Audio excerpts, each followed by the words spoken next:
In this daily drop, I'm going to talk about some of my thoughts on buying equipment. So let's go. All right, everybody. I hope you're all doing well. It is Sunday here in the barn. So I shoot Monday's episode on a Sunday. So this is kind of like my Monday. And I've got a lot of stuff going on here, lots of little things, no huge projects. But between that and the daily drop, things are moving forward. And I was on the phone yesterday with a very dear friend of mine who's also a colleague in the biz.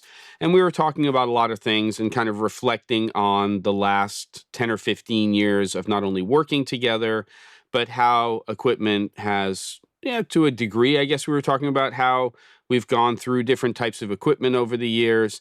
And that was sort of started because I said I'm going to be getting a new Canon C400 and the C80. We're talking about the appropriate types of lenses that might be best for certain types of productions. And then we start going down the rabbit hole because we all know that most of us love to talk about gear. But, buying equipment is a real thing. If you're not really thinking about it beyond the little widgets that we buy, a little small rig thing here, a NATO rail solution there, a small little accent light or a clamp or a modifier for your lighting, whatever it's going to be. But if you're looking beyond that and you're starting to look at even relatively inexpensive lenses, you're looking at camera bodies, you're looking at larger light fixtures, you're looking at investing in audio equipment, good quality monitors, tripod solutions, all of that stuff, you should be thinking about it pretty seriously because that's your hard-earned money going into equipment that is generally at a higher price point than those smaller things, and that you hopefully want to be working on a very regular basis. And by working, I don't mean that it always has to make money. Sometimes that investment that you make into equipment is because you're trying to push yourself creatively and in terms of what you want to be doing business wise in a particular direction. You're interested in creating content in and around cars, travel, food, manufacturing, whatever that area is, that is fashion, whatever. It's those areas are, the things that we gravitate to are those types of things. Now, there are niche interests where it gets even more specific. And for sure, if that's an area that you want to go into, pursue that.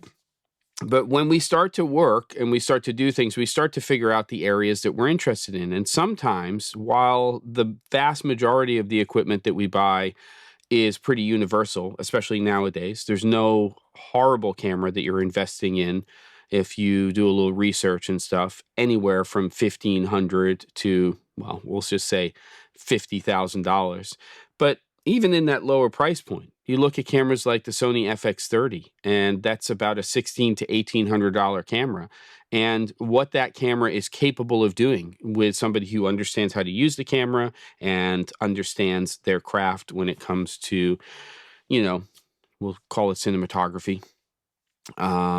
It's amazing what you can do. But there are also specialty items that you may need. Let's say that you want to focus on food, but it's primarily, let's just say tabletop. That's your area of main interest. Well, you might want to invest in a probe lens, which is going to allow you to get certain types of footage or capture certain types of images that you wouldn't necessarily be able to do without a piece of equipment like that. So there are those types of specialty types of things. Because of the style that you shoot, you might be considering getting something like a Steadicam or some sort of, gimbal-based rig or whatever it's going to be. And let's say you really wanted to get into specific areas where you wanted to shoot high speed footage, 1,000 frames or more. Well, then you'd probably be looking at phantom cameras and things like that. I believe the Ember camera also from FreeFly, I don't think it can go that high in terms of frame rate, but again, specialty equipment. But these are big, big decisions. And I say that if the camera and the equipment's going to be working on a regular basis, whether you're moving towards those interest areas or it's paid jobs or ideally a combination of both, it may make sense to buy that equipment, because if it's being used all of the time, then that's the tipping point between, okay, should I rent this or should I buy it? Because it's being used all the time, and having access to it and using it makes a lot of sense. You can start small. If you are new to this and you are just getting into what we're talking about, there are so many options camera-wise in that $1,000 to $5,000 price range. And depending on what you're doing, you may need one of those cameras, you might need two. For most of the work that I do, I'm doing two cameras, especially when we're shooting interviews. So having two matching cameras makes a lot of sense. Do I buy an $8,000 camera and have one camera? Or do I buy a couple of mirrorless cameras and know that I'm going to be dealing with some of the challenges of those right now, which is that for neutral density, you have to use filters, either fixed or variable. When you get into multi-camera with that, that gets a little funky in terms of stuff unless you are using fixed neutral density filters.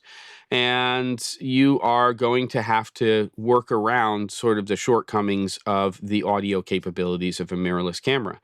That said, you might wind up with a really nice two-camera package with a couple of lenses, one for A and one for B camera, nice audio setup. And that is the entry point to you being able to realize and create the content that you want to create.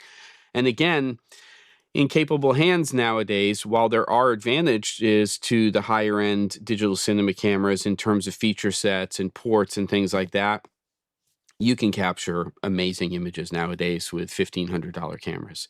So it's an exciting time in terms of being able to consider buying equipment, and the cost of entry is lower than it's ever been in terms of the return. And what I mean by that is in terms of the return of the quality of picture that your equipment is capable of capturing. And we've never had it so good. So all I'm going to say, to end off this episode is, if you are considering purchasing or buying equipment, think about how much that equipment is going to be working. The working ideally is making money, of course, but how much is it going to be used by you and the people you're collaborating with? If the answer is more than 50 or 60% of the time on a regular basis, then it's probably worthwhile for you to consider buying that. If you are going to work with a particular piece of equipment for an idea or a specialty project, rent that piece of equipment, that probe lens for things, learn how to use it, how to work with it. And then if you're seeing that you're going to book 6 jobs, then maybe make the investment to buy it. But if a job just happens to come along 3 months later, then absolutely rent it, and then wait until there's a demand for that type of equipment to be used on a regular basis for the projects you are either creating yourself or you're being hired to create. All right, I'm done for today. Don't forget to, and I'll see you on the next episode of The Daily Drop.